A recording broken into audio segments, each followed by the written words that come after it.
Hi, I'm Scott Davis. Welcome to New World Birth. By accessing this presentation, you're inviting me to share this information regarding this challenging and yet very hopeful time we're currently living in. This is the prenatal care for the birth of a new world age report for the Gregorian date of July 17th, 2011, which is also One Earth in the Mayan Tzolkin calendar. We entered into the energy of the fourth night of the ninth wave universal cycle of the Mayan Tun calendar on July 13th, and we're going to experience the peak of that fourth night energy on July 21st and 22nd. I discussed the fourth night in great detail back on the previous report, so I'm not going to discuss that in this report. Instead, I'd like to discuss the comets that are predicted to make important alignments during key days of the Mayan Tun calendar's ninth wave.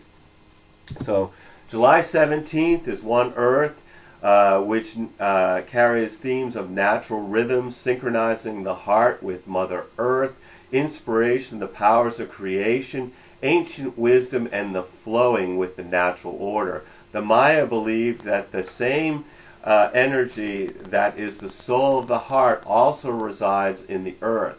The day symbol for Earth also represents the interconnectedness of our emotions with the Earth's emotions, and Ian Lungold wrote that sometimes the Earth's delicate sensitivities are upset, resulting in quakes of emotion and even the display of volcanic temper. These 13 days are best used to change our patterns and be more in balance with our Earth Mother. Astrologically, the One Earth Tzolkin begins on the heels of the Capricorn full moon and our entrance into the shadow of the upcoming Mercury retrograde. The shadow of the retrograde cycle represents when a planet moves past the degree of the zodiac that it will return to when it appears to move in reverse motion in the night sky.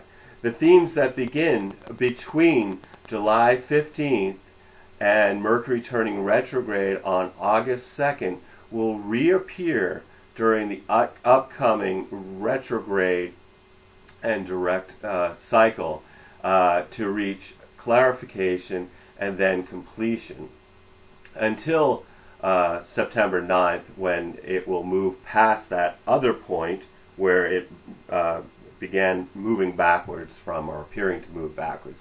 And interestingly, Uranus, which turned retrograde last week, will be in reverse movement until December 9th, where it will return to the position it held in March during the beginning of this universal ninth wave cycle of the Mayan Tun calendar.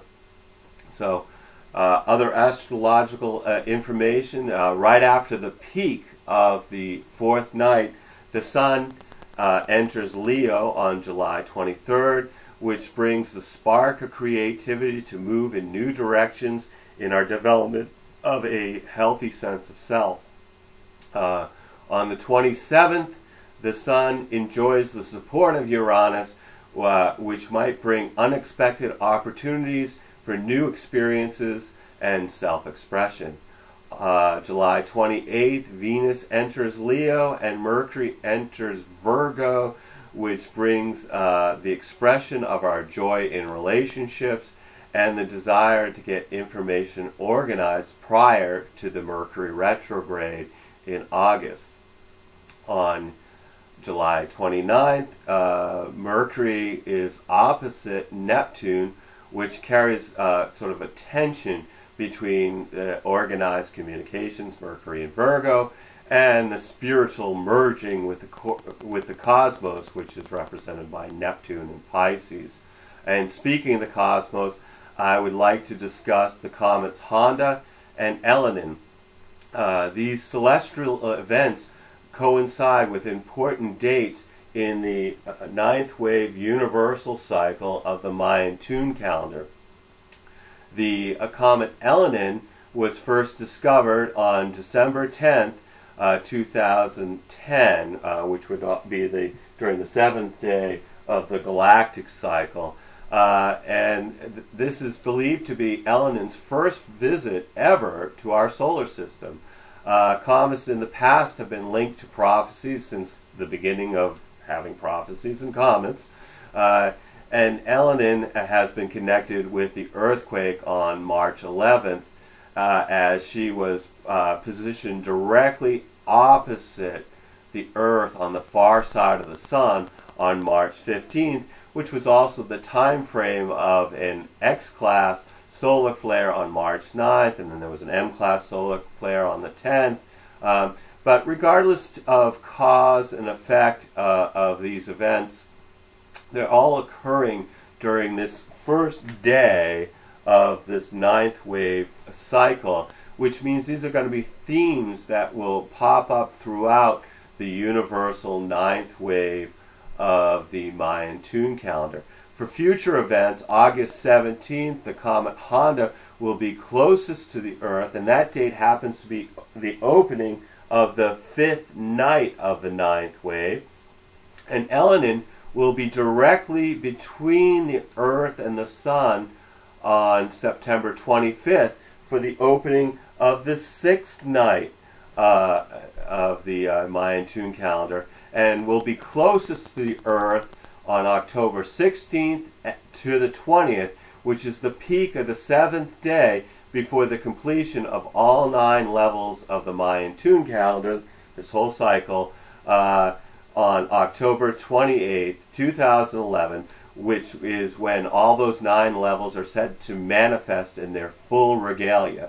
This being one Earth, I think it's important to note that earthquakes occur because of continental drift, and Carl Kalman, in his books, linked the development of the lateralized brain during the later stages of the mammalian cycle, the 2nd level, with the breaking up of the one supercontinent, Pangaea, into the current 5 continents.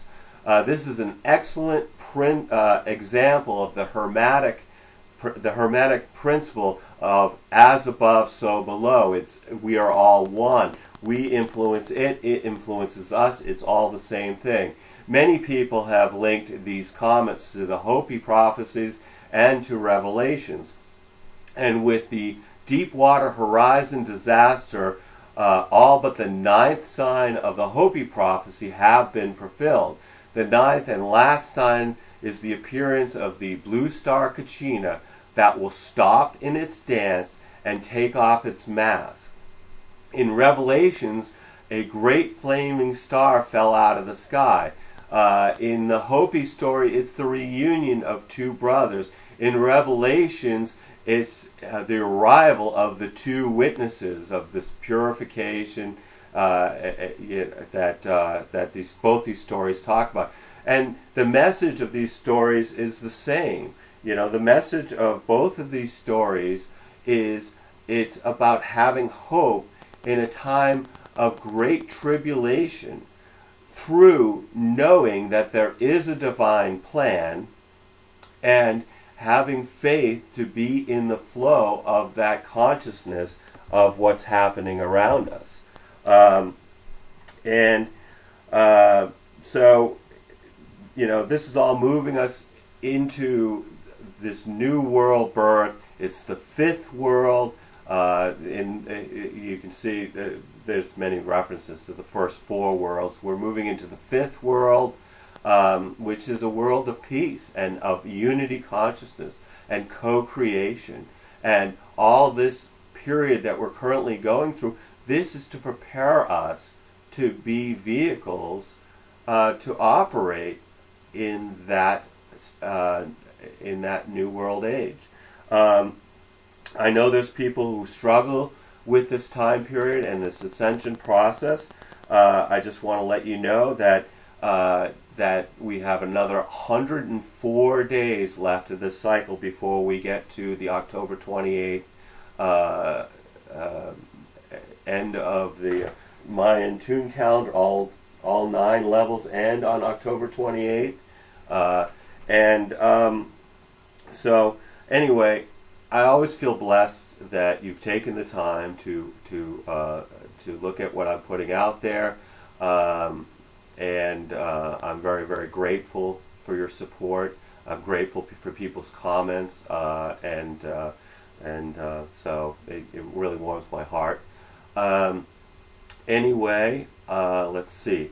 The next segment of prenatal care for the birth of a new world age will be on July 30th for one dog, the Leo new moon, and the completion of the fourth night. And the very next day is the opening of the fifth day, which is a huge opening for consciousness. So please share this information with anybody that you feel might benefit from understanding this, and I can't imagine who wouldn't. So thank you for checking us out on Facebook or on YouTube. And as always, I invite you to email me at newworldbirth@yahoo.com. The light in me honors the light in you. Namaste.